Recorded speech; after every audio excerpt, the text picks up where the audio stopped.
नमस्कार दोस्तों, स्वागत है आपका मेरे इस YouTube चैनल पे। तो आज हम बात करेंगे कि एक सीटी काउंट क्या होता है।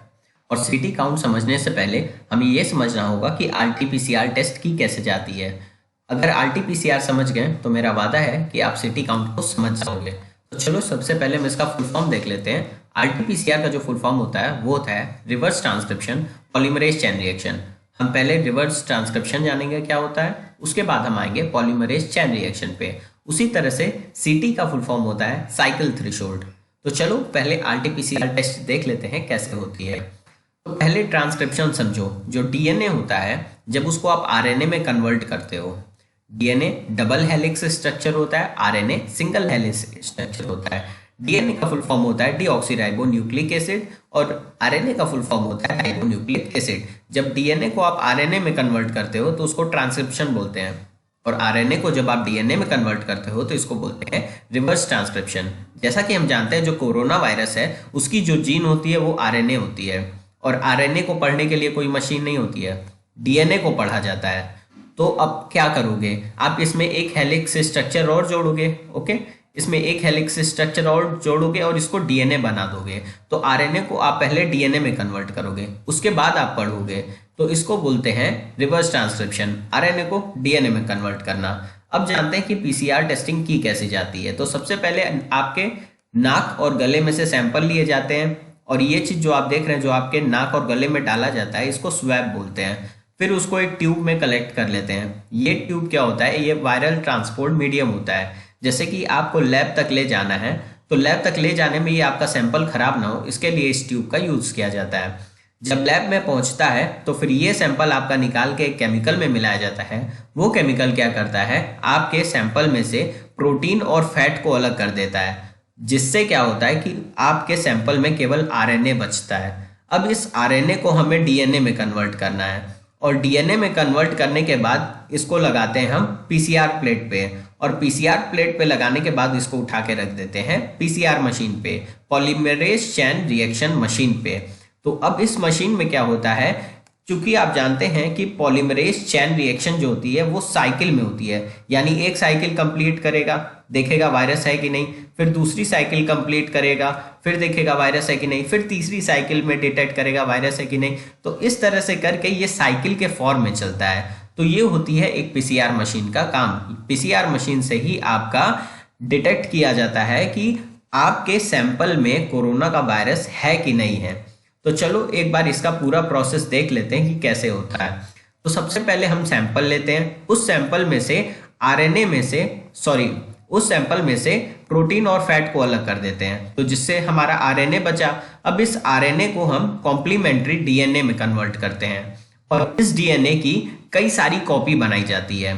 तो जब आरएनए को आप डीएनए में कन्वर्ट करते हो तो आपको एक एंजाइम चाहिए होता है। वो एंजाइम क्या है, रिवर्स ट्रांसक्रिप्टेज एंजाइम होता है। जिस केमिकल का मैं नाम ले रहा था कि आरएनए को डीएनए में कन्वर्ट करने के लिए एक एंजाइम का यूज करते हैं, उसको बोलते हैं रिवर्स ट्रांसक्रिप्टेज एंजाइम। चलो एक बार कॉम्प्लीमेंट्री डीएनए देख लेते हैं क्या होता है।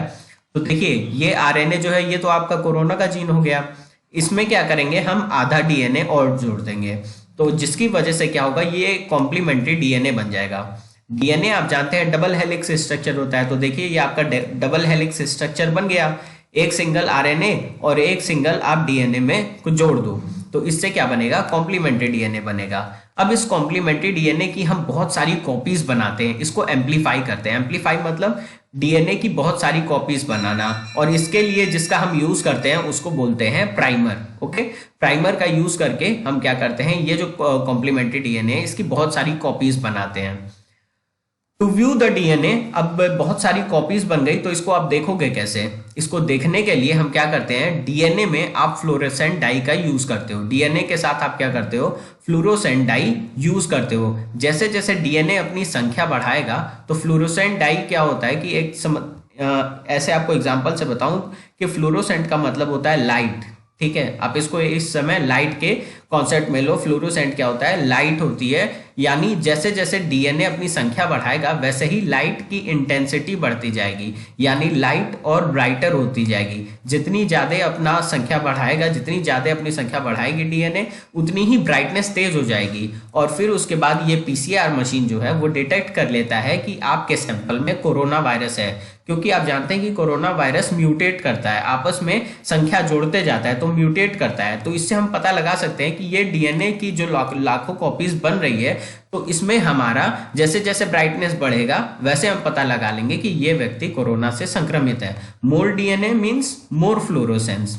As we know, PCR is a cyclic process. PCR क्या होता है? एक तरह से साइक्लिक प्रोसेस होता है, यानी ये साइकिल के रूप में चलता है। एक साइकिल कंप्लीट करेगा, फिर देखेगा वायरस है कि नहीं, दूसरी साइकिल कंप्लीट करेगा, देखेगा वायरस है कि नहीं, फिर तीसरी साइकिल कंप्लीट करेगा, फिर देखेगा वायरस है कि नहीं। तो इस तरह से साइकिल जो है अपनी बढ़ाते जाता है और अपनी साइकिल तब तक चलाता रहता है जब तक कि आपका वायरस डिटेक्ट ना हो जाए।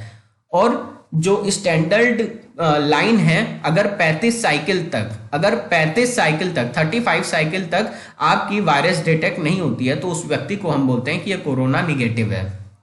तो आगे हम सीटी काउंट के बारे में बात करेंगे। This process is repeated continuously. जो पीसीआर है वो साइक्लिक प्रोसेस है और ये कॉन्टिन्यूअसली रिपीट करती रहती है। This cycle is called cycle threshold. जो सीटी का फुल फॉर्म मैंने आपको बताया था, इसको बोलते हैं साइक्लिक थ्रेशोल्ड। अब चलो हम आते हैं, बात करते हैं कि एक सीटी काउंट क्या होता है। तो देखो, हम दो आदमी को ले रहे हैं, दोनों आदमी कोरोना से संक्रमित हैं। रिपोर्ट आप जांच कराओगे तो दोनों की रिपोर्ट पॉजिटिव आएगी, लेकिन हम ये पता कैसे करेंगे कि एक व्यक्ति ज्यादा संक्रमित है और दूसरा व्यक्ति कम संक्रमित है? मतलब उसका लेवल कैसे जांचेंगे? तो पॉजिटिव तो दोनों आ गए, लेकिन किसको कितनी ज्यादा गंभीर बीमारी है ये कैसे आप पता करोगे? तो उसी के लिए होता है सीटी काउंट। सीटी काउंट इसी के लिए यूज करते हैं। जैसे मान लीजिए किसी का सीटी काउंट आ रहा है 2 और किसी का सीटी काउंट आ रहा है 25, तो हम ये कह सकते हैं कि जो 25, जिसका सीटी काउंट 25 है, वो अभी बस संक्रमित है, वो उसको ऐसी कोई गंभीर समस्या नहीं है, वो घर पे रह के ठीक हो सकता है। लेकिन जिसका सीटी काउंट 2 आ गया है उसको जाके तुरंत हॉस्पिटल में भर्ती हो जाना चाहिए, क्योंकि उसकी कंडीशन बहुत क्रिटिकल है। ठीक है, तो जितना ज्यादा साइकिल होगा उतनी जो होती है वायरल लोड, यानी कोरोना पॉजिटिव होने के चांस आपके कम हो जाते हैं। और जितनी ही साइकिल कम रहती है उतनी ही कोरोना के से संक्रमित होने के आपके चांसेस बढ़ जाते हैं। ठीक है, तो higher the number of cycle lower will be the virus load and the negative report. यानी एक लाइन हमने तय कर दी है कि अगर 35 साइकिल के बाद भी आपका कोरोना वायरस डिटेक्ट नहीं होता है तो उस कंडीशन में हम क्या कहेंगे कि आपकी रिपोर्ट निगेटिव है। लेकिन जैसे ही 2-3 साइकिल, 4 साइकिल, 5 साइकिल कंप्लीट करने के बाद आपका वायरस डिटेक्ट हो जाता है तो हम कहेंगे कि आपकी रिपोर्ट जो है पॉजिटिव है। तो इसको और अच्छी तरीके से समझने के लिए हम यहाँ पे एक ग्राफ लिए हैं। ये ग्राफ में जो वाई एक्सिस है वो शो कर रही है कि रिलेटिव फ्लोरोसेंस यूनिट, यानी जो आपकी ब्राइटनेस है वो कितनी इंक्रीज करी है। मैंने बताया कि डीएनए में हम फ्लोरोसेंट डाई यूज करते हैं और जैसे जैसे डीएनए की कॉपीज अपनी बनाता जाएगा वैसे ही फ्लोरोसेंस की ब्राइटनेस जो होगी वो इंक्रीज करती जाएगी। और यहाँ पे एक्स एक्सिस पे हमने साइकिल लिया है। ठीक है, एक्स एक्सिस पे क्या है? साइकिल है। तो हम यहाँ पे 3 सैंपल लिए, एक सैंपल है ए, एक सैंपल है बी और एक सैंपल है सी। तो तीनों सैंपल में हमें क्या देखना है कि कौन कितना गंभीर है, कोरोना से कितना ज्यादा कोई संक्रमित है। तो पहले वाले जब एक आप देखेंगे और ये जो आप लाल वाली लाइन देख रहे हो ये है आपकी थ्रेशोल्ड लाइन, यानी इससे ऊपर अगर ये लाइन चली गई, जो काली वाली लाइन देख रहे हैं, अगर इस लाइन से ऊपर चली गई तो हम कहेंगे कि ये व्यक्ति जो है कोरोना से संक्रमित है। तो जैसे ए को देखते हैं तो ए इस लाइन को काट रहा है, लगभग आप नीचे खींचेंगे तो आएगा 9 के आसपास में, यानी ए का जो सीटी काउंट है वो है 9 और बी का उसी तरह से अगर आप सीटी काउंट लोगे तो आएगा लगभग 23 के आसपास, 22-23 के आसपास में आएगा। तो बी का जो सैंपल है वो है, सीटी काउंट जो है बी का वो है कितना? तो लगभग 22 और ए का जो है सीटी काउंट वो है 9। इसका मतलब है कि ए वाला जो व्यक्ति है वो ज्यादा संक्रमित है बी वाले के कंपैरिजन में।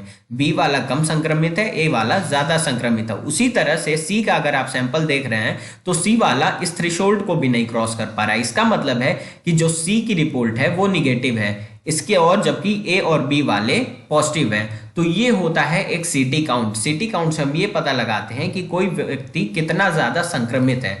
तो ये थी पूरी आज की वीडियो।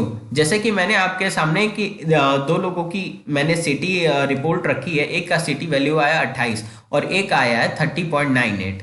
तो इन दोनों को कोरोना है, लेकिन इसमें घबराने वाली बात नहीं है। अगर सीटी काउंट 24 से ऊपर है तब आपको चिंता करने की जरूरत नहीं है, लेकिन अगर सीटी काउंट 24 से नीचे आ रहा है तब आपके लिए यह समस्या खड़ी कर सकता है। तो ये थी पूरी आज की वीडियो। अगर वीडियो आपको अच्छी लगी हो तो प्लीज़ इस चैनल को सब्सक्राइब कर दीजिएगा। वीडियो देखने के लिए धन्यवाद।